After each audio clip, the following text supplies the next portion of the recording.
Começa agora o Meia Pantufa. Bom dia, boa tarde, boa noite, boa madrugada, pessoal! Todo mundo com os fones de ouvido porque tá começando o seu Meia Pantufa, toda terça às 5 da tarde no seu player favorito. Eu sou o Luiz Leão e tenho aqui comigo, como sempre, de um lado, meu amigo Maximus Décimos Merídios, Gustavo Azevedo. Bom dia, tarde, noite, madrugada. E aí, assistidores e assistidoras de filmes e séries? E também, como sempre, do outro lado, meu amigo Lúcio, sei lá o que, Aurelius. Bom dia, boa tarde, boa noite, boa madrugada, Lucas Abreu. E aí, cinéfilos e cinéfilas do Meia Pantufa? Diga o que quiser de Ridley Scott, mas preguiçoso jamais. Aos 86 anos, o diretor não para de lançar filmes, sejam eles projetos inéditos ou obras ligadas ao extenso catálogo de clássicos. A bola da vez é Gladiador 2, sequência legado do seu ultra-premiado filme de 2000. Muitos anos após a vingança de Maximus Meridius, acompanhamos a saga de Hanno. É Hanno mesmo? Uhum. É, Hanno. tipo Hannah Montana. Hannah Montana. Mais um a sofrer com o imperialismo brutal de Roma. Após ter sua cidade dominada, perder sua mulher em combate e ser escravizado, Hanno jura vingança contra o general responsável pela morte da esposa. Se o tema parece familiar, é porque é mesmo, viu? Mas em que Gladiador 2 se diferencia do original? Quais são as melhores adições à história? E o que fez falta? A paixão que o diretor demonstrou recentemente por essa continuação se justifica ou mantém o padrão instável, para dizer o mínimo, dos últimos filmes do diretor? Antes de começar, você já tá seguindo a gente no seu agregador favorito? Aproveita que ainda tá começando e clica em seguir. É rapidinho e você se torna o primeiro a saber sempre que o Meia Pantufa tiver conteúdo novo. E tem outra coisa bem importante. Se o seu agregador de podcast tem um sistema de avaliação, dá uma notinha boa aí pro Meia Pantufa. Geralmente é o sistema de estrelas logo no começo do seu feed. Basta clicar no podcast e avaliar. Quanto mais avaliações boas, mais os agregadores distribuem o Meia para as pessoas interessadas. Mas chega de enrolação e bora começar, porque hoje a gente vai falar de Gladiador 2, que a partir daqui vai ser chamado por mim somente de Gladiador 2, foi uma oportunidade perdida pelo estúdio na distribuição. No Meia Opinião.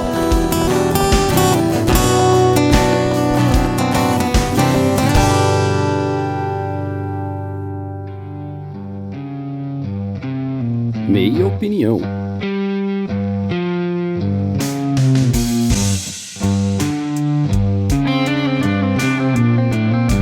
Em Gladiador 2, como era de se esperar, a gente acompanha a história do único personagem do qual a gente não sabia muito a partir daquele momento, né? Que é o Lúcius, filho do Maximus com a Lucila, que é a princesa, filha do Marco Aurélio. A gente fica sabendo o que aconteceu com o Lúcius, né? O Lúcius foi mandado pra longe para que a vida dele fosse protegida, porque ela seria ameaçada, já que ele era o herdeiro legítimo do trono de Roma. E ele vaga por aí pelo mundo, até parar na cidade de Numídia e formar família lá, conhecer sua esposa também uma guerreira, até que chega o dia em que eles vão ter que se defender da invasão de Roma, como era muito típico de todo mundo que estava em volta de Roma. E nesse processo, a cidade é invadida pelo general Pedro Pascal, também conhecido como General Acácios. General Pedro Pascal é melhor, né? General Pascal. Parece algum ditador da ditadura militar brasileira, sabe? General Pascal. General Pascal, não General pega Pascal, muito com Deus. Gladiador.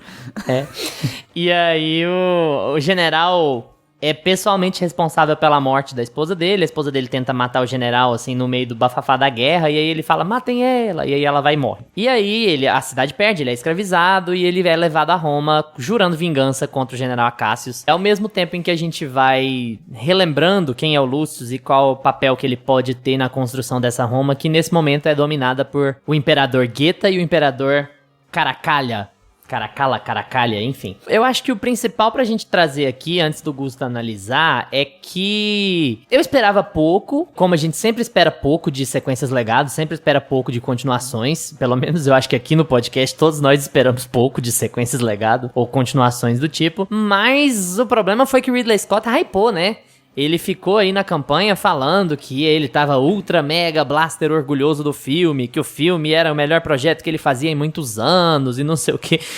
Eu acho que dá pra argumentar alguma coisa nesse sentido, mas enfim, a gente manda mais pra frente. Então o hype do Ridley Scott, me chame de ingênuo, mas me fez acreditar que ele fosse fazer alguma coisa fora do padrão ali, né? Fora do padrãozinho que a gente esperava. É bom lembrar que o Gladiador 1 é um novelão, gente. Se vocês estão há muito tempo sem ver, vejam de novo. Ele tem muito um caráter novelesco, de um drama mais, assim, né, emocional. É de fulano não é filho do ciclano, na verdade é filho do outro.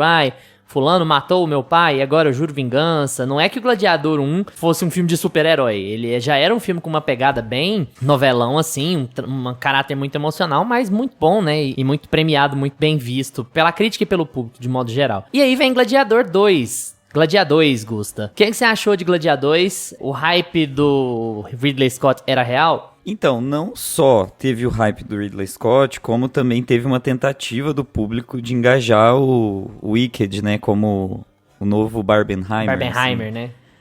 Virou Glicked, Glad Wicked. Não dava certo, o nome não deu certo, não emplacou, não foi pra frente. Um raio não cai duas vezes no mesmo lugar, porque precisa de vários outros fenômenos da indústria, né, se movimentarem e também do público pra acontecer. Não aconteceu, gente, infelizmente não teve o mesmo hype, não foi a mesma coisa, sabe? Tipo, pessoas de preto e pessoas de rosa no cinema no mesmo dia. A semana de lançamento já não foi a mesma, então não deu pra comparar, né, esse hype. Eu acho que o maior hype, sim, foi o que o Ridley Scott em si fez, e também o que a Paramount fez pro filme, porque o filme tem um investimento de 350 milhões, então assim... É muito dinheiro entre fazer e divulgar o filme. É muito dinheiro, e a gente já falou sobre isso aqui, né? A gente falou isso principalmente no episódio de Indiana Jones 5. Em como isso está se tornando um problema para a indústria, porque os grandes diretores que têm cacife para colocar um filme desse tamanho, desse porte, e divulgar com tanto dinheiro, fazem filmes assim que não têm público... A indústria vai sinalizar que filmes assim não funcionam, filmes com alto investimento não funcionam, e a gente vai ter uma baixa de qualidade técnica de filmes, talvez, né? Eu acho que isso é uma discussão que também rende muito, mas eu acho que Gladiador tá muito nesse problema, assim, grande da indústria, sabe? Eu acho que é um filme que vem com uma sensação nostálgica muito grande, um hype muito grande do Ridley Scott, mas o Ridley Scott, infelizmente, ele tá com problemas gravíssimos, assim, principalmente em montagem e roteiro. Que, assim, é o filme, gente. Se você não tem um roteiro e não tem uma montagem, não tem filme. Então, assim, eu acho que ele tá deslizando muito nesses dois quesitos, e aí o filme não vai ter uma performance muito boa, porque o filme não é realmente impactante como deveria ser, né? Então tem todo um aparato que dá suporte pro Ridley Scott fazer o que ele tá fazendo. Como a gente falou lá em Indiana Jones, uma grande franquia, uma grande aposta, uma grande promessa. Você vai olhar a bilheteria e você tem 1/3 de dinheiro que o filme não se paga, não tá se pagando. E eu tenho um pouco de medo do que a indústria pode entender com esses grandes ícones, assim, fracassando, né? É muito triste. Eles cavam a própria cova, né? E aí eles vão jogar nas costas do diretor. E a gente falou também de Megalópolis no último episódio, então também tem um pouco dessa construção narrativa da própria indústria, né? E, enfim, agora passando pro filme em si, eu gosto de começar pelos pontos positivos, vocês sabem, né? Eu sou otimista aqui do grupo. Não foi o caso, porque você já começou criticando a indústria toda. Mas tudo bem. Mas assim, com relação ao filme em si, com relação ao Gladiador 2, que em inglês a galera tá chamando de Gladiator, não deve estar, né? Gladiator. Eu tenho pra tirar, assim, de pontos bem positivos, a ação do filme. Porque, em geral, eu não gosto de filme de ação, eu não sou tão... Não é a ação que me leva pro cinema.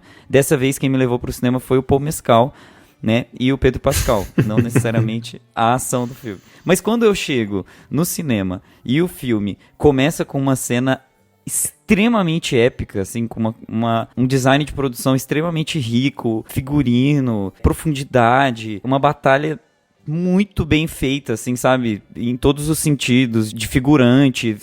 Você vê que a batalha tem textura e as coisas têm peso, sabe? Eu gosto, assim, de como a ação é conduzida. Ainda mais no depois filme. de ver Megalópolis, é bom mesmo. E depois de ver Megalópolis fica fácil. E aí, eu acho que, assim, a condução da ação durante o filme é muito boa, porque o Ridley Scott, ele parte da premissa de que ele precisa fazer um filme frenético. Então eu acho que ele vai fazendo os plot twists dele, que depois a gente vai falar um pouco mais sobre o roteiro, mas ele vai fazendo os plot twists, ele vai contando a história dele, e ele sempre precisa de uma cena de ação pra ajudar essa história a ser contada, esses plot twists que ele tá querendo mostrar dentro do filme, se alavancando ali, por meio de ação, por meio de batalhas, por meio de cenas mais físicas, assim. Então eu gosto muito disso, porque o filme, pelo menos, ele não te entedia, assim, por mais que às vezes ele te confunda. Eu acho que você fica ali no filme engajado naquela cena, sabe? É divertido ver o filme. Agora, no quesito montagem e roteiro, eu quero que o Lucas fale, porque eu sei que ele tá decepcionado. Então, é legal, né? Eu não gosto de falar dos pontos negativos. Não fala mesmo, ele fala das coisas boas. Aí solta a bola pra outro. É porque eu tenho certeza que vocês vão falar o que eu vou falar. Eu não quero já antecipar tudo que vocês vão falar, porque eu tenho certeza que nesse filme a gente vai concordar bastante. Lucas, manda brasa aí sobre Gladiadores.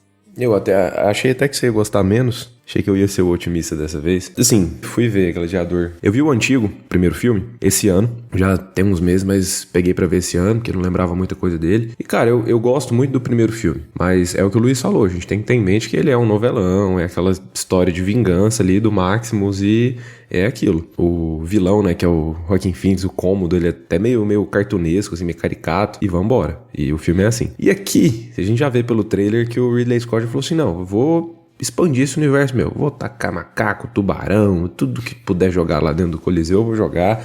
Foda-se se aconteceu ou não, a história é minha e vambora. E eu já achei isso muito legal de cara. Porque eu falei, cara, ele vai brincar com isso daí, é uma história que todo mundo gosta, todo mundo adora o filme Gladiador com o Russell Crowe, mas já tinha um problema que eu já vinha sentindo, assim, desse filme. Então, assim, é um filme que eu não fui ver com muito hype, assim, eu queria ver de qualquer, até porque as últimas coisas que o Ridley Scott fez foram horrorosas, gente. Dá pena, né? Porque o Ridley Scott, esse grande diretor, o cara, você olha o currículo dele, tem Alien, Thelma e Louise, Blade Runner. Mas é engraçado porque, tipo assim, eu não vi ainda, então não posso falar, mas muitos críticos que eu gosto, confio, que geralmente bate a opinião, gostam do Último Duelo.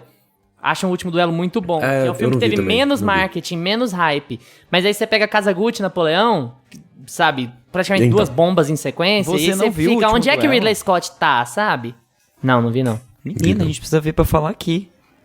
Precisa. É bom. Vamos ver então, que falam que é bom. Mas eu também não vi. Aí, né, ele tem Casagutti, Napoleão, então já não fui com aquele hype. Falei, cara, beleza, o Ridley Scott, ele tá voltando pra uma história que ele já tem uma familiaridade, eu gosto dele ali em Gladiador, então acho que tem uma chance de a gente ter uma retomada aqui do Ridley Scott, de ver ele brincando com esse universo que ele gosta e tal. Então fui tranquilo, assim, sem grandes expectativas, mas fui de coração aberto pro filme. Só que o filme, de cara, ele já tinha um problema pra mim, assim, que é o que justamente levou muita gente pro cinema, que é o Paul Mescal. Gente, Paul Mescal, você olha pra cara dele, ele é tudo, menos um gladiador. Ele é tudo, menos um escravo, menos um líder, menos um general de um exército. Não dá, velho. Não dá. Você não compra que ele é um general. A hora que ele para pra eu falar... Eu vou falar a coisa mais conservadora de todos os tempos. Me desculpem, eu sei, muito careta, muito machista, mas... Cara, você olha o tamanho dele perto dos outros em cena, você fica assim... É sério? Cara, então assim... Aí eu fui pro filme e falei, cara, me convença, pô, mesmo. Me convença que você vai ser foda aqui nesse filme, que você vai conseguir carregar o filme nas costas, igual o Russell Crowe. Cara, não dá. Ainda mais que você fica lembrando o Russell Crowe assim, e fala, meu Deus, gente, alguém ajuda esse menino.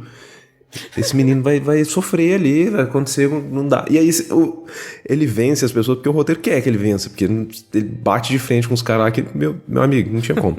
Enfim, então assim, eu acho que a gente já tem esse problema, porque eu acho ele um bom ator, só que eu acho que ele não combinou aqui no filme. Ele não combinou pra esse papel, mas no geral, eu gosto muito das cenas de ação, o Gusta já começou elogiando isso, e eu gosto muito do design de produção, acho que tudo tem profundidade, tudo é muito bem feito, cada detalhe, as roupas, as armaduras, Roma. Você tem essa dimensão do tamanho de Roma, do tamanho do Coliseu. É tudo muito bem construído e as cenas de ação, desde as cenas dentro do Coliseu, luta mano a mano, as cenas de batalha mais épicas, assim, maiores com o exército, todas são muito boas, são muito bem feitas. Eu não tenho muitos problemas com a edição do filme, não. O que eu acho que eu acho que a gente tem... Os maiores problemas estão tanto no Paul Mescal não conseguir passar isso pra mim, de ser esse grande herói que ele precisava ser ali no filme. Acho que ele não convence, ele é um pouco do que eu sinto ali no começo no primeiro Duna com o Chalamet, e que no segundo ele consegue entregar. E aqui o filme tenta te levar lá pro final, pra grandes momentos em que finalmente ele vai, né, escalonando com o personagem, mas pra mim não convence. Só que o filme tem umas coisas meio repetitivas também, assim, de roteiro. Eu acho que os maiores problemas estão aí. Tanto em alguns diálogos, em algumas falas que fica uma coisa bem genérica, assim, que, primeiro primeiro Gladiador pode ser um novelão e tudo, mas é muito bem executado, é muito bem feito, é uma coisa que te convence, que é divertido de assistir. Tem umas frases impactantes ali do Maximus, e aqui eles tentam ficar retomando isso, né? Eles tentam trazer essas frases icônicas ali do primeiro filme de volta e tudo, mas parece que nunca emplaca mesmo. E quando eles tentam trazer coisa nova, eu falei, não, nós vamos ter o Han agora vai fazer um discurso, vamos pôr ele pra soltar a frase que a gente vai deixar, vai ser a frase marcante desse filme. Cara, não vai. Primeiro que o texto é muito genérico, segundo que, né, o personagem não te convence em momento algum. E eu acho que eles ficam muito martelando a mesma coisa o tempo todo no filme, tipo, o meu avô, Marco Aurélio, tinha a Roma dos sonhos na cabeça dele. Eu acho que ele fala isso pelo menos umas 20 vezes. Que fase do Marco Aurélio, hein, gente? Nossa, eu acho que ele fala isso pelo menos umas 20 vezes. Não, a gente tá numa... a gente vai ter que fazer um especial aqui. Meditações é o seu livro mais vendido, junto com Ainda Estou Aqui. Então, assim, eu acho que eles ficam martelando muito nisso, sabe? O roteiro fica muito tempo... A motivação dele muda do nada, né? Que, tipo, você não consegue sentir que ele tá com ódio, que ele quer se vingar. Você não sente nem falta da esposa dele no filme, porque eles simplesmente jogam ela lá e ela tem uma cena que é só pra falar que é a esposa dele que vai morrer. Que, assim, você não consegue criar um vínculo com ela. Você não sente a perda dele. Quando ele é levado e se torna gladiador, simplesmente ele fica procurando. Quem que é o responsável? Eu preciso me vingar de alguém? Quem que é o responsável aqui mesmo? É meio isso que ele faz no filme, sabe? Tipo, é o general? Não, o general certo pra mim. Quem que é o rei? Quem que é o imperador? Não, o general certo. Sabe, ele fica meio... Você não sente que ele tem uma vingança pessoal com ninguém, assim. Eu acho que isso faz falta pro personagem. E então, se você não sente ele com ódio de ninguém, ele simplesmente tá ali, ele é bom no que ele faz, porque ele é filho do Maximus, e eles jogam Cara, o Pedro Pascal poderia ser qualquer outro ator fazendo esse papel. Ele, literalmente, ele faz um random aqui, um aleatório. Tanto é que o Luiz chamou ele de General Pascal, e, cara, você bate o olho nele, é o Pedro Pascal, você não lembra nem o nome dele mais no filme. Você bate o olho nele, até que o Pedro Pascal, eu acho que ele tem uma cláusula no contrato dele, que ele não muda o visual dele. Tudo que ele faz, ele não tira o bigode, ele tem que estar com o mesmo corte de cabelo, ele tá sempre igual. Então aí você não... cara. E assim, eu gosto dele filme, eu gosto das atuações, eu não acho que ninguém tá mal no filme, mas meu amigo, ninguém bate o Denzel Washington nesse filme. O Denzel Washington carrega esse filme nas costas pra mim. Cara, tudo de bom que tem nesse filme é dele. Você começa a torcer pro personagem dele, tem hora e fala, rapaz, esse cara é safo mesmo, ele dá conta, ele sabe o que ele tá fazendo. Ele vai ali, ele vem aqui, ele se articula, ele faz... é bom de ver ele em tela, cara, ele tá brincando assim com o personagem. E ele faz umas gracinhas, dá uns trejeitos assim pro personagem. Eu gosto muito de ver ele em tela, e ele é um personagem que, além dele tá muito bem no papel, ele carrega a trama assim pra frente. Enquanto o Hano tá ali sem saber o que faz, porque eu preciso me vingar de alguém aqui. E aí tá puto com a mãe. Aí, de repente, ele entende tudo e já, né, dá uma guinada e fala, não, peraí, eu preciso... 180. Esse cara que eu queria matar, na verdade, ele é um bom homem, agora eu preciso me vingar dos caras certos ali. Cara, então assim, eu acho que o filme, ele não consegue, em momento algum, trazer a grandiosidade que ele tenta trazer tornar a história marcante como foi o primeiro Gladiador. Ele traz coisas boas ali que vem do primeiro filme, ele dá uma continuidade pra história, né, tenta ligar o arco do personagem que a gente acompanha agora com o outro, mas parece que nunca vai pra frente, sabe? Então eu acho que é um filme que me divertiu. Eu saí do filme, eu tava com uma turma que eu acho que foi a única pessoa que gostou mesmo do filme. E eu gosto do filme porque eu gosto de ver uma coisa boa do Ridley Scott. Eu gosto de ter ido pro cinema e faz, nossa, cara, saí de um filme que não foi ruim, assim. Depois de ter passado por Napoleão e Caça-Gordo, saí de um filme que, tipo, me divertiu. Fico feliz por ver o Ridley Scott fazendo um filme bom, assim, que me agradou. Mas eu acho que ainda tem esses problemas de roteiro, é um filme que é cheio de quase, sabe? Você vê que ele tá tentando fazer algumas coisas que nunca se concretizam completamente, mas que as batalhas são muito bem feitas, toda a caracterização ali e a construção de mundo, tudo isso te traz pro filme. O personagem do Denzel Washington, pra mim, ele vai levando o filme pra frente. E assim, tem bons momentos. Eu só acho que, né, fica nesse quase. Tem algum, por exemplo, no final do filme, né, sem entregar muita coisa. Mas no final do filme tem uma cena de um discurso que, cara, você fica assim, tá bom, vamos, vai, pula esse discurso, vamos pra frente. Gente, o último ato desse filme é um pavor. Sabe, então... Um bloco só pro último ato. Um bloco só pro último ato, exatamente. Eu daria 3 estrelas no Letterboxd, que é um filme que me divertiu, mas que eu acho que tem todos esses probleminhas aí de roteiro que não deixam o filme emplacar em momento algum. Eu acho engraçado desse filme, assim, é porque você fala, olha, eu gostei, a gente tem coisas a elogiar na ação e tal, e pra mim, esse é um grande problema, se eu vou comparar com a própria obra do Ridley Scott, a obra recente do Ridley Scott, né? Eu até preferiria que esse filme fosse uma bomba do que o filme mediano que ele é, sabe? O que me incomoda nesse filme é que, assim, a história dele, ela sumiu da minha cabeça 30 minutos depois que eu saí do cinema, assim. O Gustavo usa muito esses termos pra falar mal dos filmes, especialmente, né? O Gustavo fala muito de visual marcar, de cenas específicas marcarem, e eu concordo com a lógica, mas o que eu fico mais triste com o filme é um filme que ele não me marca em nenhum aspecto, assim, que a história dele não existe. Eu acho que ele é muito fiel às batidas do original, assim, em como contar a história, sem entender que nós estamos 25 anos no futuro e que a história precisava, pra ela ser refeita, pra ela ser recolocada aqui, ela precisava ter alguma coisa a mais. Esse é um filme que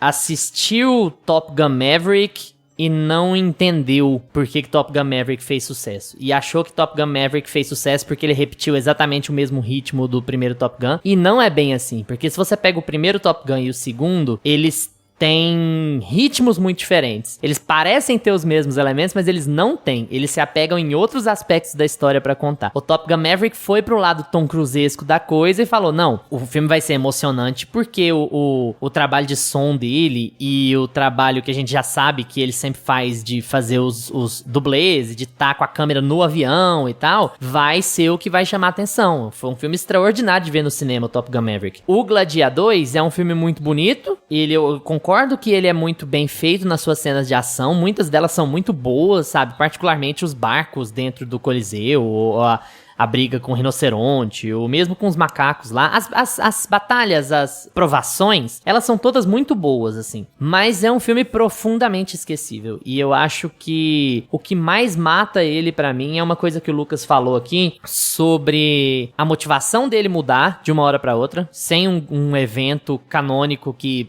mudasse a percepção dele sobre as coisas. Passa aquela impressão de que a motivação dele sempre foi aquela. E aqui nós temos um momento Saltburn, pra vocês terem uma ideia. O cara tá com uma motivação clara no filme, mas de repente, porque o filme precisa de um outro rumo, a motivação do cara foi outra desde o começo. Não foi, cara, não foi. E aí o Gustavo tá certo de ter um problema de edição, porque isso é ou cena que eles lançaram e ficou faltando, que eles não colocaram no corte final por conta de duração, ou foi um deslize monstruoso pra um diretor do calibre do Ridley Scott. O Ridley Scott já começou a sapecar que ele vai lançar a versão do diretor, de não sei quanto. Agora toda vez ele faz essa palhaçada. Toda vez ele faz essa palhaçada. Mas é engraçado falar sobre Napoleão, porque pra mim, esse filme é melhor que Napoleão, mas pra mim ele acerta nas mesmas coisas e ele peca nas mesmas coisas. Tem várias coisas de Napoleão que eu gosto. Tem várias batalhas de Napoleão que eu gosto. A execução delas é muito legal em vários momentos. Eu gosto muito da fotografia de Napoleão. Eu acho que ela usa do fato de ser muito fria, que é uma coisa que tem acontecido muito no cinema, mas ela usa a seu favor, né? Porque é o ambiente que eles estão lá. Assim como eu gosto muito das coisas de ação aqui. Mas essa historiazinha de chat GPT desse filme aqui, eu vou te contar, viu? Porque, cara, é inacreditável. Os monólogos do Paul Mescal são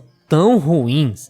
Os discursos motivacionais do Paul Mescal são tão ruins. A história dele é tão desagradavelmente insossa, assim, que... Sabe, você vai ao cinema só pelo espetáculo. Nisso eu gosto muito mais da história de John Wick 4, que quando eu fui escrever crítica eu detonei a história de John Wick 4, porque pelo menos ela joga tudo pro espaço. Fala assim, não, é coisa de hotel e da carta mágica e do não sei o que, da seita, da guilda e vambora. Sabe, aqui ele tenta manter uma história que supostamente é uma história crível, verossímil, sobre um golpe de estado ou a tomada do poder de volta, enquanto ele extravasa nas loucuras do macaco com raiva, do Coliseu cheio de tubarão e tal. Então ele é cartunesco positivamente de um lado e ele é brega genérico do outro lado, assim. Então você tem um resultado final muito esquecível, muito esquecível. E assim, eu acho que vai valer a pena, o Gusto até já deu uma pontadinha aqui no meio, eu acho que vai valer a pena a gente separar um bloco com spoilers, 15 minutinhos que seja, só pra gente falar do final desse filme, porque o final desse filme é terrível. É terrível, terrível, terrível. E assim, e é engraçado porque ele parece que ele vai ensaiar uma coisa boa, né? Ele é muito bom em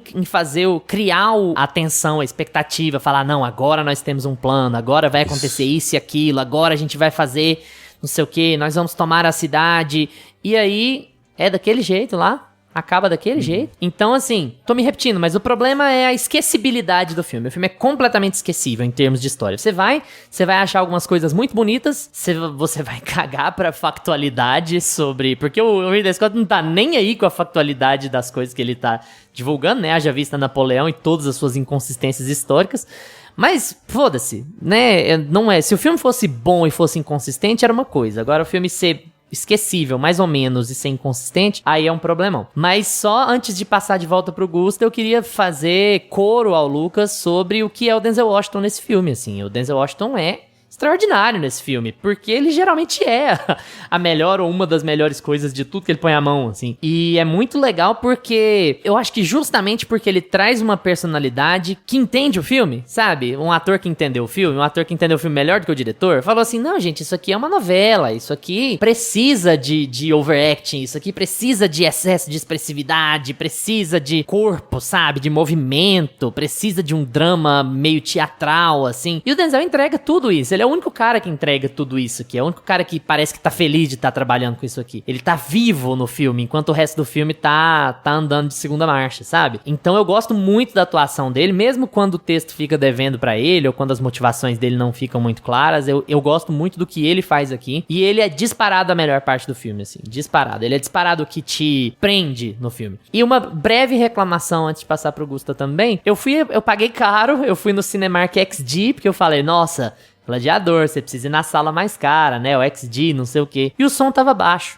Então, tipo assim, nada pior do que você pagar caro no cinema, na sala em que o som deveria ser mais alto do que nas outras salas, e o som tá ruim, sabe? Num filme de ação, num filme que depende tanto da ação, igual o Gladiador depende, sabe? Se você escorar na história, esquece, mas a ação, ela vale a pena. E aí, a sua experiência estraga, né, cara? Se eu tivesse ido numa salinha qualquer, vá lá, mas... Sabe, você vai na supostamente a melhor sala da cidade, papapá, e você não dá conta de ter a experiência completa do filme, aí é uma bosta. E eu acho que isso prejudicou também a minha interpretação, embora eu tenha gostado da ação mesmo assim. Isso não fosse afetar tanto o monólogo de ChatGPT do Paul Mescal não ia ficar melhor só porque tava mais alto. Então, assim, acho que não é... A gente vai divulgar esse corte, essa questão marcar o Instagram do Cinemark, nosso otário. Vamos, tem que jogar no Reclame Aqui. Gusta, aí, faça coro às reclamações com que você concorda, com que você discorda, à vontade. Que bom que a gente concorda. Eu falei que a gente ia concordar. Eu tava muito seguro que esse filme ia ser um pouco unânime aqui. E às vezes é até bom, né, pra gente ter um pouco mais de paz, sabe? Um dia que todo mundo concorda. Porque, olha, é guerra. Porque esse ano nós tivemos muitas esse ano foi intenso. Mas assim, eu queria comentar sobre as motivações e a consistência de personagens aqui. Na verdade, eu tava até pensando em começar lá na minha primeira fala, falando que a minha parte preferida foi a atuação da Connie Nielsen e o roteiro do filme, só pra ver o que vocês iam falar, assim. Gente, não tem condição essa mulher. Ela saiu da casinha aqui. Eles tiveram que chamar ela porque ela tava no primeiro filme. Aí agora ela tá aqui nesse segundo filme e simplesmente não funciona nada que ela fez. Nada que ela fez. Tipo, o texto dela é ruim e ela também não é boa. Então... Nossa, é muito estranho, porque apesar da gente estar falando aqui que é muito novelão e tudo mais, existe um meio termo entre fazer o novelão que o Denzel limite, faz, né? e o que ela fez, sabe? O que ela fez realmente é uma coisa meio... Assim, eu achei muito problemática, gente, a atuação dela, achei muito fraca. A atuação dela, sabe, que eu não achei tão ruim assim. Ela morre estranho, sabe? É uma coisa meio... Estou morrendo. Mas aí não é ela, não. Aí é a porcaria da edição. Aí nós já entramos no bloco final. Aí é a porcaria da montagem que fez com que aquilo ali não significasse nada. Aquela que tinha virado a motivação principal dele, de repente não significa nada. No corte seguinte ele tá fora da cidade. Gente, que é isso? Exato, não, muito amador, sabe?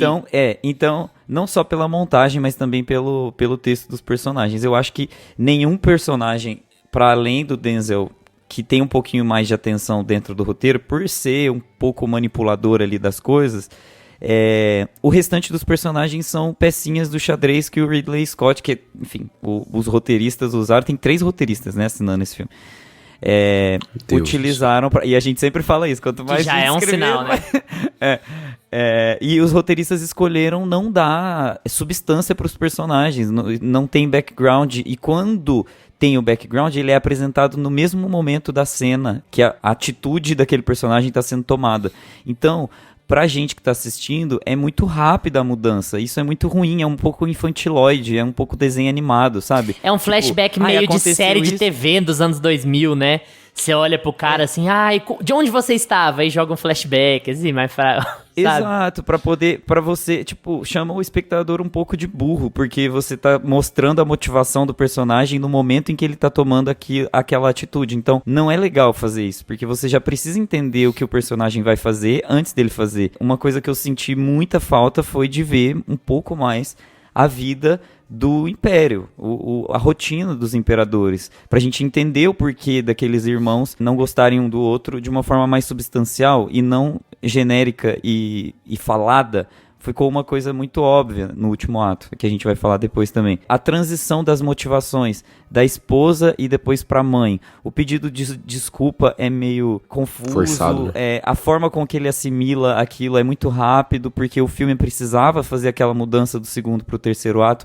Então, mais uma vez, eles colocam um mecanismo de roteiro para poder facilitar a troca de motivação. Então, você não percebe o personagem como personagem, você percebe o filme como estrutura, você consegue ver o que o filme está querendo fazer de manipulação com seus sentimentos dentro daquela história. E isso é muito ruim, porque você vai percebendo que é mecânico, que é artificial, que não tem alma. Então, no fim das contas, Gladiador tem um problema de alma, de conseguir colocar substância para os personagens, para que esses personagens façam sentido nos momentos épicos de ação que o filme tem, porque o filme tem momentos muito épicos de ação, muito legais. E aí o que o Luiz falou, que eu sempre comento, a gente vai lembrar do filme por causa das imagens e porque o que ele evoca com aquilo. Sim, eu sempre falo isso, porém, muitas das vezes, na maioria das vezes, aquilo precisa estar linkado com algum sentimento do personagem. Você precisa ter uma imagem épica, muito legal, que vai ficar na sua memória para sempre. Mas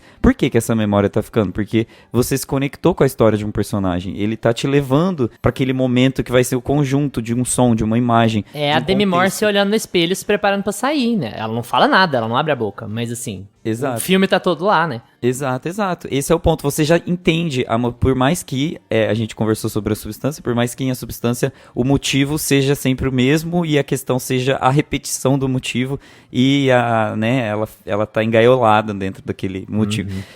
Aqui, muito pelo contrário, em Gladiador a gente tem trocas de motivações que precisavam estar muito bem desenhadas, porque quando você troca a motivação de personagem, a trama precisa te levar para aquela troca. Só que eles decidem não fazer, eles decidem explorar dentro da tela. Você vai matar ele, aí você pega ele, aí você pega a faca, e eu pego o veneno, eu coloco no copo, eu jogo. Chega uma hora que você fala assim, cara, então você não precisava ter contado tudo que você contou para trás. E... sabe? A impressão que dá é que eles resolveram mudar a motivação pra falar que o filme é diferente do primeiro, porque a motivação é diferente, mas eles acabaram fazendo uma escolha errada, porque a motivação mais genérica, mais geral, mais política, ela é menos impactante, porque o filme é uma novela, gente. O primeiro e o segundo são uma novela. Então, por mais que você tenha personagens megalomaníacos, que geralmente numa novela é o vilão, a motivação do protagonista, ela tem que ser mais emocional, ela tem que ser mais pessoal. E o filme desenha isso, né? O filme tem uma sequência, não sei nem se dizer se aquilo é preto e branco, acho que é preto e branco, sobre o pós-morte, o Paul Mescal vendo a esposa dele embarcar lá com o ceifador, que assim, beleza, ó, isso aqui é o cerne do seu personagem, e deixa de ser do nada, assim. Eu tenho uma comparação muito boa. Eu tenho uma comparação muito boa, que todo mundo aqui vai já ter visto a obra que eu vou comparar. Se você comparar o que a Rhaenyra faz na segunda temporada de House of the Dragon, ela nunca perde a motivação dela. Apesar de a série segurar a motivação dela para que ela tenha um ápice lá nos últimos episódios, e isso é um erro da série que a gente já conversou, a motivação da Rhaenyra sempre está lá às claras. A gente entende o motivo dela tá esperando, dela tá confusa, dela tá naquele sentimento. E você... tudo bem que é uma série, tem mais tempo de explorar e tal, e também é mais novelão, porque a gente já falou muito que House of the Dragon tem uma cara mais novelona. Então você tem uma personagem que tem uma motivação clara, uma motivação que está sempre sendo retomada, e o personagem dela, quando ela se revela como naquele, acho que é o 7º episódio, né, o penúltimo, você entende o porquê ela tá fazendo aquilo. Você entende o porquê ela esperou, você entende as motivações dela. E aqui não, as motivações elas são meio jogadas, elas são colocadas dentro da estrutura e não dentro do que o personagem tá passando. Isso pra mim é um problema. Pra mim, a chave de onde tudo começou a degringolar, é óbvio que tem problemas antes também, mas onde a história começou a degringolar de vez é na interação entre o Acacius e o Lucius no Coliseu. A última interação entre os dois. Porque é o seguinte, não importa se o cara ama a mãe dele, se o cara fez pelo bem do reino, ele não sabe disso, e o cara atingiu ele pessoalmente. Então, assim, dentro do contexto de vingança, que a mulher dele era tudo que ele tinha, que ele perdeu o amor da vida dele, que é um contexto bem banal, inclusive, mas dentro desse contexto, tanto faz. Então, assim, deu uma morte digna pro cara, ou sei lá, porque a escolha dele dentro do Coliseu, ela não é condizente com a motivação dele ali dentro. É como se a motivação dele tivesse mudado antes de mudar. Não teve um evento significativo que falou, pera, agora minha motivação não é mais pessoal, agora minha motivação é política. Não teve um evento antes daquilo convincente em tela, que você falasse, que você visse a motivação dele mudando, que você visse ele refletindo sobre aquilo. Quando eles entram no Coliseu juntos, ele ainda tá puto, ele ainda tem o mesmo nível de conhecimento que ele tinha no começo do filme sobre o cara. Sabe? Aí aquele discursinho mequetrefe lá do Paul Mescal é que vai mudar a opinião dele do nada, vai mudar o jeito dele ver o mundo, vai mudar a relação dele com aquele cara do nada, só por causa de uma mãe que ele tá renegando, por conta de um governo que ele não quer, de uma cidade que ele detesta, sabe? E aí porque ele fala assim, eu amo sua mãe e eu era fã do seu pai. Isso resolveu a coisa? Isso mudou tudo na cabeça dele? Ele então que motivação idiota, filme, sabe? O filme Macho Man do ano é Gladiador 2, porque ele vê a armadura, né, vê a bota do soldado e fala, nossa, vou mudar minha motivação. Eu gosto de guerra, eu quero guerra, eu vou mudar. Pegou a espada do pai dele e foi, velho. Cara, pior que eu acho que... Eu concordo com tudo isso, mas eu acho que essa não é a pior parte. Eu acho que essa cena, pra mim, ela ainda funciona. Ela não é a pior parte, amigo. Só pra asterisco. Ela é onde o filme você falou que esse cagar, é o ponto de virada, né? Onde começa a degringolar. E eu acho que é depois disso, porque eu acho que essa cena, ela ainda funciona dentro do filme.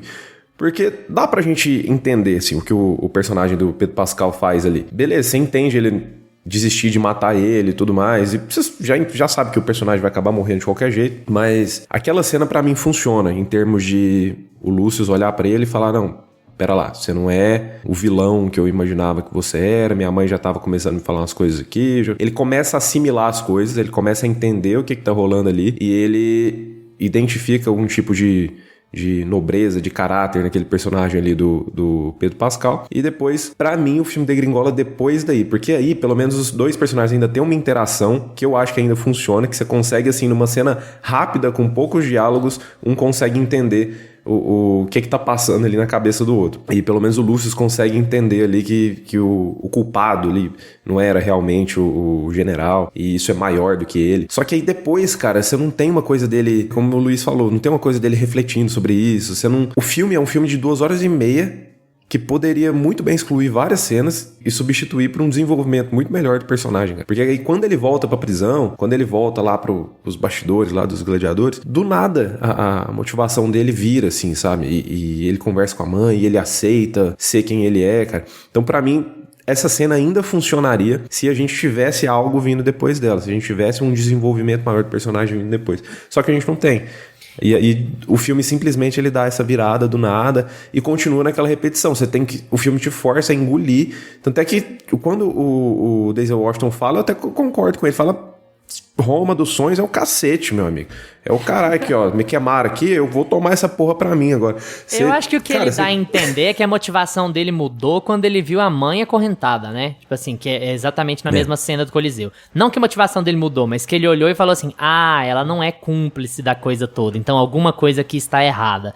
Então, se você for levar por esse ângulo, ok, ele mudar de motivação ali dentro. Mas eu acho, mesmo que a cena não seja tão ruim, e não é tão ruim assim, eu acho que a partir daquele ponto, a partir de quando ele perde a motivação principal, você ainda tem mais 1 hora de filme em que ele precisa encontrar uma outra motivação que ela não tá clara, que ela não se desenhou até ali, sabe? Que ela não se encaminhou até ali. Então, ela tem que ser de uma vez. E aí, chega com a mãe dele explicando, olha, o fulaninho que você odiava, ele tem um plano, vamos revirar, vamos pegar a cidade, não sei o que. E aí, beleza, então agora minha motivação é essa, meu plano A, meu plano B. Me lembra um pouco, guardadas as enormes proporções, o que acontece quando a TV obriga o Lynch a revelar quem matou a Laura Palmer em Twin Peaks. Porque assim, ele nem queria, sabe? Ele nem queria revelar. Por ele fazia 10 temporadas e ele nunca revelava. Mas a TV obrigou. E aí, a história perdeu o cerne, a história perdeu o eixo. Assim, beleza, o nosso principal mistério acabou. E agora eu tenho 20 episódios na minha frente pra fazer. De uma série que não tem mais o seu eixo. E aí? E aí, o que eu vou fazer? Então, nesse filme acontece isso. O cara perde o ponto da vingança, que é o arco do pai dele, que pareceu que ia ser o arco dele. E agora? Agora eu tenho que ser o quê? Agora eu tenho que ser político. Sendo que eu passei a minha vida inteira sem formação pra isso, sendo que eu passei a minha vida inteira só em outra cultura, em outra lógica, passando a odiar Roma e odiar tudo que Roma representa. Mas de repente, eu amo meu avô. O sonho da nova Roma. Calma aí, né? Sério. Então o filme fica piegas, e tudo bem, é um novelão, tudo bem ser piegas, mas ele fica mais piegas do que ele deveria, porque quando é piegas em termos de vingança, você tem uma pessoalidade com aquilo, você empatiza com aquilo. O Maximus queria se vingar, o Maximus queria proteger a vida do filho, o Maximus queria ir para o céu, ou pro inferno, sei lá onde ele fosse, em paz. Ele só morreria, ele queria salvar a vida do filho, ele queria se vingar, e aí ele podia morrer em paz. O que é uma coisa super dentro dessa cultura greco-romana de contação de histórias que a gente tem. O Paul Mescal, ele queria se vingar, ele queria matar o assassino da esposa, e de repente ele quer ser imperador. Um cara que odeia a cidade por 1h30, ele de repente quer ser imperador, ele de repente tem que cumprir o seu destino, ele quer ser o seu... Ele viu Nepo Baby.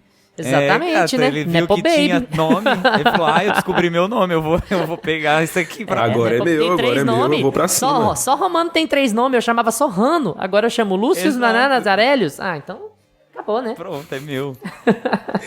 Cara, mas eu ainda gosto da... Porque assim, eu acho que o filme tem todos esses problemas e que a gente tá repetindo aqui, mas eu ainda saio com um saldo positivo dele, porque foi um filme que me divertiu. Eu não acho que ele tem problemas de ritmo.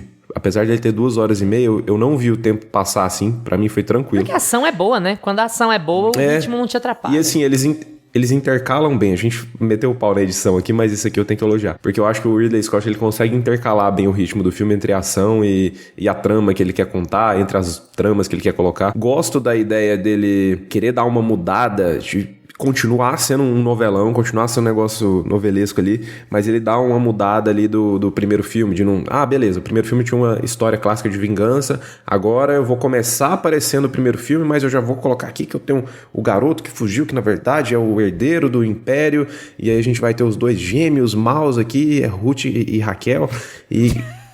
sabe? E aí eu gosto disso, dele viajar nesse emaranhado, linkando todos os personagens e ter o Denzel Washington golpista. Então eu acho que a trama, pra mim o filme se sustenta quando tá nisso, justamente a trama do Denzel Washington. Quando o filme ele tá orquestrando tudo e ele vem aqui e fala com o Han, não, vamos fazer isso aqui, Han. Ele vai lá, conversa com os gêmeos, ele vai aqui e ele vai manipulando todo mundo. Então eu gosto dessas decisões, de novo, as ideias são muito boas. Eu gosto das ideias que o Ridley Scott tem nesse filme aqui pra levar a trama pra frente, mas é uma coisa que eu acho que não é culpa só dele, é culpa de quem ele escolheu pra estar no papel também. Paul Mescal também tem culpa nesse cartório, porque realmente, gente, ele escolheu um personagem pro Paul Mescal, ele escolheu um ator que não combinou, gente, aquele personagem que não sustenta, você não compra, né? Nem mesmo quando ele remando um barco inteiro, sozinho, sem camisa, puxando aqueles... Você põe ele sem camisa ali, mas eles tentam forçar, né? Eles tentam forçar ali que ele é forte, que ele é foda. Ele é mais do indie, assim, né? Ele é um pouco... Deixa ele no indie, ele tava Sabe bem. aquela coisa muito... Ele tem uma cara muito já assimilada com essa coisa do fofo, do homem sensível. E aí, quando você troca ele pra um lugar mais... como o Russell Crowe assumiu, que era tipo o auge da masculinidade, da virilidade, né? Ele não consegue... Ele ficou marcado com aquela coisa do hétero meio gay, né? Assim, a pessoa vai, não, que ele tem uma personalidade... Ele exatamente. Ele ficou muito marcado com essa personalidade, né? Mas eu não acho, eu acho até que a escolha faz sentido, sabe? Tirar um cara ali de um ele tem cara, né? Tem cara pra fazer um grande o narizinho. blockbuster e tal. Talvez ser o papel que fosse alçar ele ao estrelato completo. Eu até entendo a escolha. Dar certo ou não dar certo é uma outra questão, mas eu até... Vocês repararam na estátua do Marco Aurélio, que é a cara do Paul Mescal de barba? Mas o Denzel começou a suspeitar, foi ali mesmo. Cara, eu achei muito bom aquilo, eu rachei o bico. Falei, cara, meteram o narigão ali do Paul Mescal na estátua, ali fizeram o busto do Paul Mescal. Vamos falar do final, gente? Vamos. Se você não quer saber spoiler sobre o final do filme, para aqui, assiste o filme e volta aqui depois. Vamos fazer um intervalinho.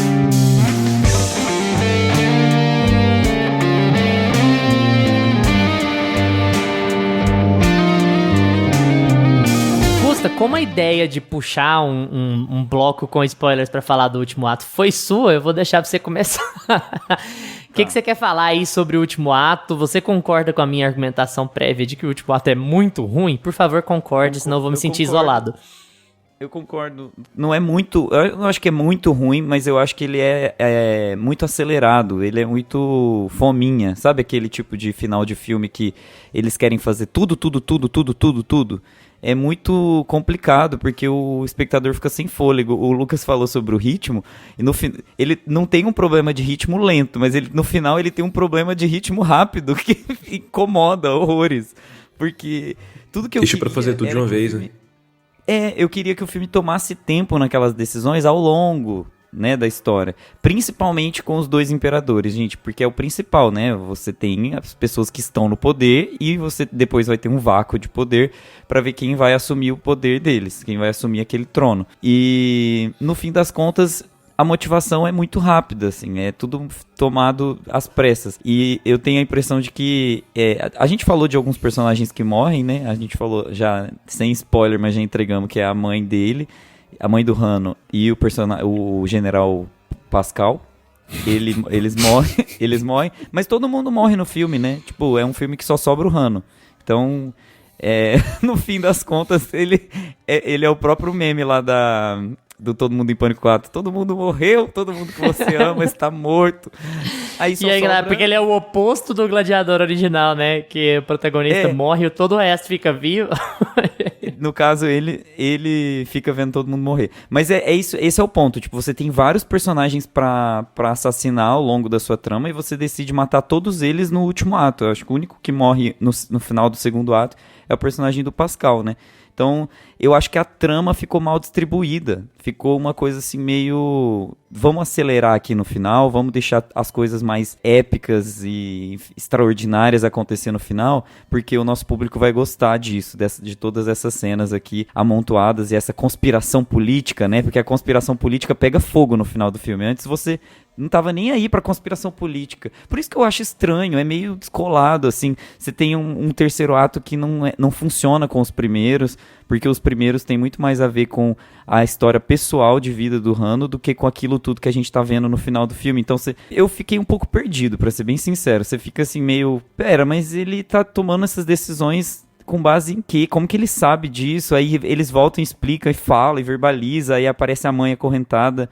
E aí ele fala, nossa, eu não queria ver minha mãe presa. E aí troca a motivação. Então, a própria motivação do irmão, dos irmãos, né?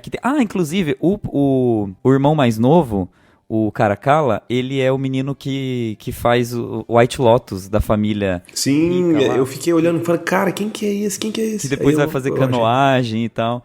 E o Joseph Quinn, que é o irmão mais velho, também tá trabalhando feito uma loucura, né? E o Joseph Quinn é excelente, eu adorei a atuação dele aqui, ele é muito bom. Também. O Joseph Quinn é muito bom, imponente, assim, fez realmente um imperador imponente, só que ele não tem texto. E aí no final do filme fica uma jogação de trama política estrutural do roteiro e você não percebe as motivações daqueles personagens. Então, assim, pra mim, o que mais faltou no terceiro ato foi uma organização de motivações, sabe? E uma calma, um pouco, com relação aos acontecimentos. Eu acho que tudo acontece muito rápido, tudo acontece no mesmo lugar, parece que a passagem de dia e de noite se perde, você começa a ficar confuso com a passagem de tempo, porque o filme não respira no último ato. E acaba se tornando um problema, sim, porque... E não dá tempo pra você ter luto por ninguém.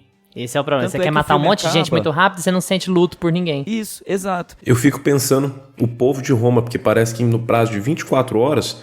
Teve, tipo, o irmão foi lá, matou o outro irmão, e aí pôs um macaco no lugar, e aí já teve um negócio no Coliseu, que aí já Parece o Paul Mescal fala, não, que o herdeiro do trono sou eu. Vai lá, mas quem é você? Você não era gladiador?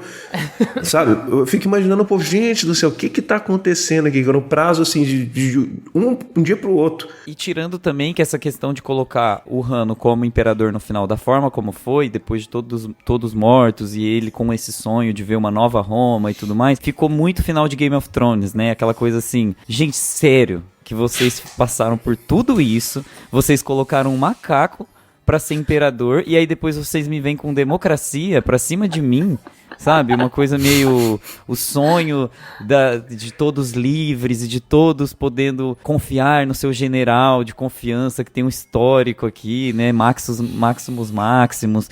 Ficou tão breguinha, tão feio, sabe? E aí você sai do cinema com uma sensação meio de... Ah, poxa, nem gostei da história mesmo, eu gostei do tubarão. E Cara, já eu saí puxando bem essa assim, ponta cara. sobre isso, é muito bom que você falou isso, porque vai encaixar exatamente no meu principal problema. Eu tenho um problema um pouco ideológico com o final desse filme. Porque, assim, quando ele chega ali na trama política, ele começa a colocar um ponto de violência versus não violência, né? O que a gente quer pra Roma é uma Roma menos violenta. O que o Paul Mescal quer pra Roma é uma Roma menos violenta, né? E o que eles querem dizer com isso? Olha, a Roma não violenta vai vencer. Como que a gente vai demonstrar isso? Com um terceiro ato que prepara uma guerra que nunca vai acontecer. Conceitualmente, eu entendo. Tá, ele mata o principal vilão e ele argumenta num texto terrivelmente ruim que a violência não é o caminho, vamos unir nossos povos para encarar para construir uma nova Roma. Violência, é por isso que eu não O texto é terrível, o pessoal abaixar as espadas e confiar naquele cara por conta de um discursinho de chat GPT terrível daquele ali é inacreditável, mas enquanto mensagem, vá lá. Só que pra mim é o mesmo problema aqui de nada de novo no front. Você usa um discurso, você encerra a ponta do seu filme falando sobre a não violência e sobre a não espetacularização da violência, sendo que você espetaculariza a violência o filme inteiro. Então, tipo assim, o filme, beleza, eu não tô falando que o cara não tá fazendo, o Lucius não tá fazendo isso porque ele gosta, ele tá fazendo isso porque ele é obrigado. Ok. Mas o filme, enquanto estrutura de filme, espetaculariza a violência o tempo inteiro. Você vai ao filme pra acompanhar a violência, pra absorver aquilo. O que você gosta de assistir no filme é a violência do filme. Então, por que não fazer uma batalha, já que você tem todos os exércitos, gasta sua grana, faz uma puta de uma batalha, pega todo mundo pra se pegar lá, já que você já espetacularizou a violência mesmo, e põe o seu protagonista depois pra dizer assim, vocês viram o que nós estamos fazendo entre nós mesmos? Como nós estamos nos destruindo? Vamos procurar uma Roma pela não violência, pare violência, sabe? É ruim, porque é muito anticlimático, porque você assiste violência o filme inteiro, o filme te vende a violência o filme inteiro, eles enchem o Coliseu de água e põem tubarão, gente, sabe? Pra comer as pessoas lá. Eu fiquei imaginando E aí a você logística. E aí você chega na última batalha e não tem batalha. Ele vai lá, ele mata o Denzel Washington em 2 minutos. Se é que dá isso, a próxima vez que eu for assistir, eu vou cronometrar. E aí ele faz um discursinho que os roteiristas viraram e falaram assim, ChatGPT, escreva um discurso motivacional para unir duas tribos da mesma etnia. Aí pegaram, colaram lá no texto e ficou todo mundo emocionado e abaixou as espadas. Gente, é muito ruim. É anticlimático do jeito errado, sabe? É anticlimático de um jeito tosco. Parece um pouco o Coringa 2, sabe? O anticlímax do Coringa 2. Um cara que tá com vergonha do filme anterior, sabe? Tá com vergonha do que ele disse antes. É estranho. Nossa, eu não gosto de jeito nenhum. Eu acho que é a única parte do filme que eu detesto. Como eu disse, eu saí do filme com a impressão de que ele é esquecível. Nem bom demais, nem ruim demais. Mas o último ato, gente... Nossa, eu não detesto, não. Eu não detesto o último ato, não. Eu acho que o principal problema dele é o que o Gusta tá falando. É ritmo. Eu falei que eu não senti o filme lento, né? Apesar dele ter 2 horas e meia, eu nem vi a hora passar, o filme não tem problema de ritmo pra mim. Mas o final, realmente, tudo acontece de uma vez. Tudo acontece muito acelerado. E eu não tenho nem muito... Assim, o discurso, já vamos ignorar esse discurso dele, né? Porque não tem no filme inteiro, desde o começo, não tem um discurso que presta, né? Não vai ser o último. Mas eu acho que o problema é justamente deixar pra resolver tudo de uma vez ali, cara. Porque essa coisa da Roma dos sonhos, da não violência, no final do filme ele já tava repetindo isso tanto que nem me incomoda. Pra mim o negócio é o seguinte, olha, a gente tem que chegar no final com ele derrotando esse personagem aqui do Denzel Washington e assumindo o lugar dele aqui como imperador, e é isso. Vamos lá, eu quero ver isso aqui no final. Beleza, ele te entrega, mas... Sabe, eu não consigo nem detestar isso, porque pra mim o filme é cheio de quases, assim. É um monte de cena de ação boa, bem feita, que me diverte, a trama lá do... É quase bom. A trama do Denzel Washington, pra mim, funciona, porque geralmente nesse tipo de filme, a trama política acaba sendo a parte mais chata. E pra mim não foi. Pra mim é a parte que mais funciona, que é a trama do Denzel Washington. As cenas de ação funcionam também. E aí quando você vai pra motivação do personagem, não funciona. E aí você junta esse bolo todo ali no final, no último ato, e parece que eles querem resolver todas essas subtramas ali ao mesmo tempo. E pra mim é isso que deixa mais anticlimático ainda. Pra mim não é nem esse discurso controverso de não violência, porque realmente o filme se sustenta na violência. E a melhor coisa do filme pra mim são as cenas de violência. É quando ele extrapola e fala, vou meter tubarão mesmo no Coliseu e vambora. Pra mim quando o Ridley Scott abraça o absurdo é quando o filme mais funciona.